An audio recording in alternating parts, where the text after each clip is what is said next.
चाचा शिवपाल सिंह यादव लगातार नगर निकाय चुनाव में भारतीय जनता पार्टी और बीएसपी पर हमलावर हैं, लेकिन इन सब के बीच खबरें ये भी निकलकर सामने आई हैं कि बीजेपी के कई बड़े नेता के संपर्क में भी हैं। इसके पीछे की मुख्य वजह यह है कि वो खुद बीजेपी में नहीं जाने वाले, बल्कि बीजेपी के उन नेताओं को जो सपा छोड़ भाजपा में गए हैं उनकी वापसी कराते नजर आ रहे हैं। हाल ही में सुनील यादव की खबरें आपने सुनी ही होंगी, लेकिन इन सब के बीच अपर्णा यादव को लेकर भी चर्चा थी कि क्या वैसे ही अपर्णा यादव की वापसी भी चाचा शिवपाल करा देंगे।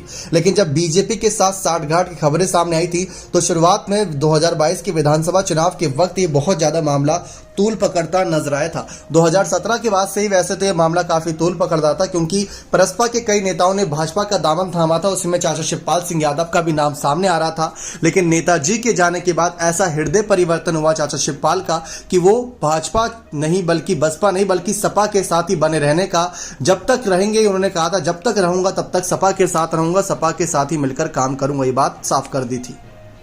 लेकिन इन सब के बीच अपर्णा यादव से भी यही सवाल किए जा रहे थे कि चाचा शिवपाल सिंह यादव भी बीजेपी नेताओं के संपर्क में अच्छे खासे उनके बोलचाल है, तो क्या चाचा शिवपाल सिंह यादव भी बीजेपी में आ सकते हैं? तो अपर्णा यादव ने इस सवाल का जवाब देते हुए विधानसभा चुनाव के वक्त 2022 के समय साफ कहा था कि चाचा शिवपाल जैसे शानदार नेताओं की जरूरत हर एक पार्टी को होती है, और अगर चाचा जी चाहे तो हमारी पार्टी में आ सकते हैं, यानी बीजेपी में आ सकते हैं, क्योंकि यहाँ पर उन नेताओं का स्वागत है जो अपनी पार्टी से परेशान हो चुके हैं या उनको जो मान सम्मान जो इज्जत नहीं मिल रही है।